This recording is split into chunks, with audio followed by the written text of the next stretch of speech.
All right, we're back. So, World War One starts as this European conflict, but as we discussed with Section 2, it becomes a stalemate, a war of attrition, and soon the countries start to look outside of Europe for some help. And remember, because of imperialism, right, Europe has extended territory throughout the world, and they're going to start dragging in those colonies and the people that live in those colonies to help out. Plus, they're going to look for allies outside of Europe, i.e., the United States, Japan, to help them win the war, and they're going to look for new ways to kind of crack open the stalemate.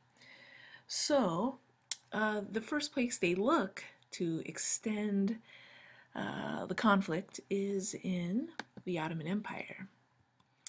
So, here we go. Here's the Ottoman Empire. And they decided to, if they could attack the Ottomans, because you and I know, that place has fallen apart, that they could take out one of the Central Powers and get access to Russia.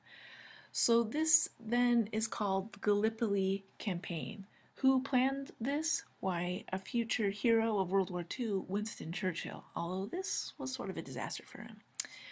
Don't worry, he'll overcome this. So it's 1915, right? The war is going on for a year now, and it's a mess. And so the Allies decide to come here to the Gallipoli Peninsula, right? So here you can see the British forces think they could take this, take out Istanbul, and then send in supplies to Russia. So this sounds awesome, right? But of course, what happens? Just what happens in the Western Front. Soon Gallipoli becomes a stalemate, and we see trench warfare, because as you can see, it's pretty difficult to invade overseas. So, the purpose again is to take out Istanbul, or former Constantinople, and to get supplies into Russia once they take out the Ottoman Empire. This battle is also known for the British colonists who are involved here, and that is mostly the troops from New Zealand and Australia, right? ANZAC forces here. So it's the colonials here that take the brunt here. So, result, Gallipoli, stalemate. Eventually the Allies have to withdraw. It's a disaster.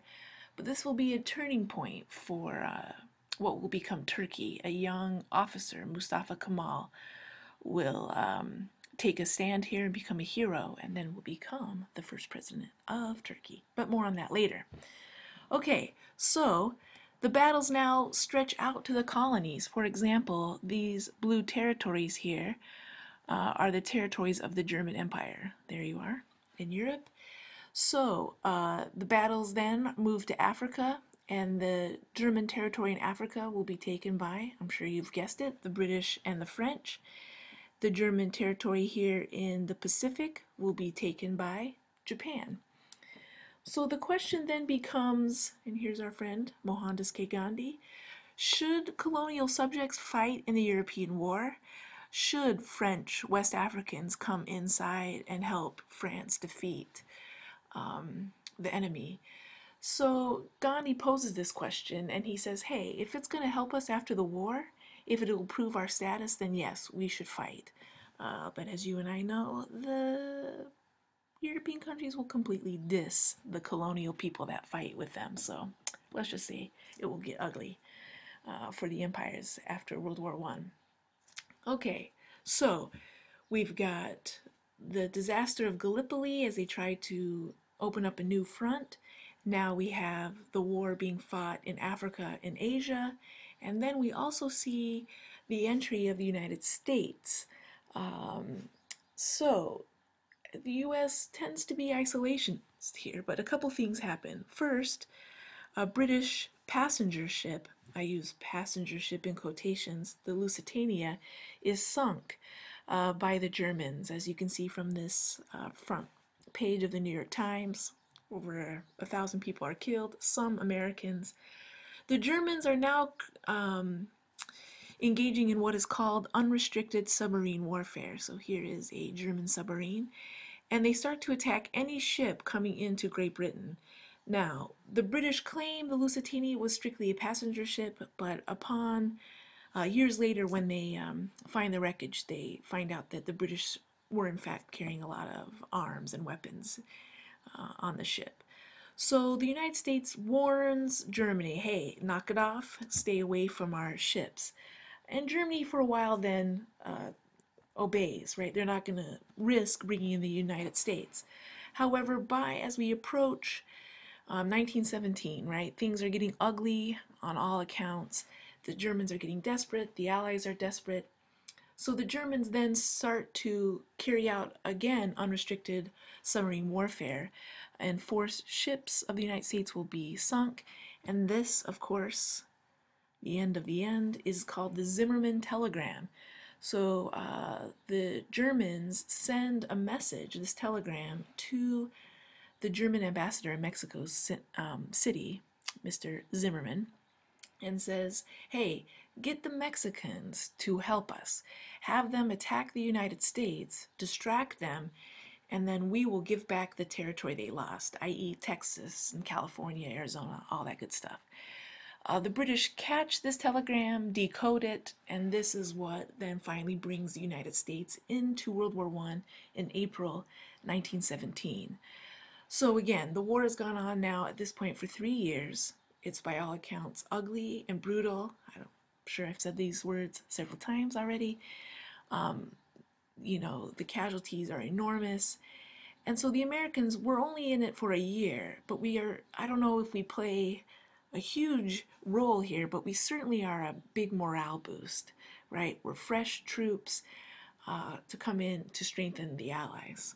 Okay, so now it's a global war, and World War I soon becomes a total war. So make sure this is in your notes, the phrase total war. So what's it like for people at home?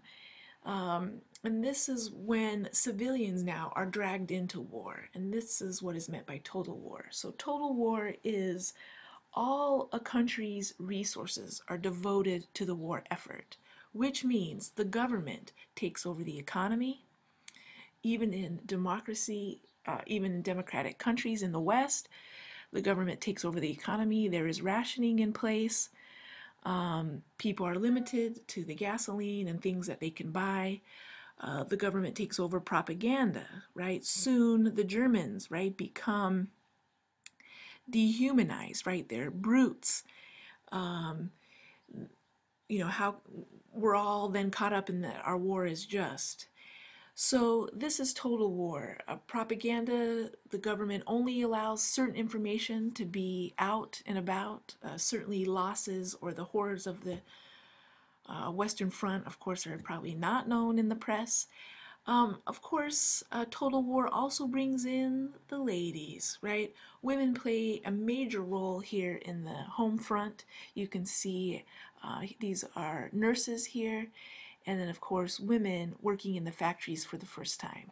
Now this is not to a huge extent in the United States like it will be in World War II, but certainly in Western Europe, women pour into the factories, and it is why they will get the right to vote after the war because of their participation in the war effort.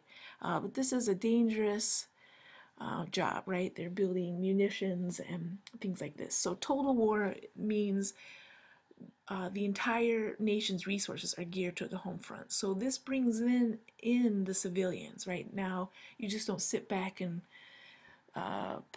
listen to the war. You are a part of it. Okay, so let's just kind of get to the ugly end here. So the Americans are in by April 1917, and then we've talked about this, we'll talk about it in class. Russia by November of 1917 has withdrawn from the effort. Remember, they have gone through their revolution. By May 1918, an exhausted Germany is going to try to make this one last final push. And this is really where the Americans help out, right? By July, we're there in enough force to help out, and it is an all-out battle against the Germans. The Ottoman Empire and the Bulgarians surrender. I mean, who can forget the Bulgarians? So by October of 1918, the people are angry within the Austria-Hungary Empire. Revolution sweeps through. The emperor abdicates the throne, and that scene plays out a month later in Germany, right? German soldiers start to mutiny.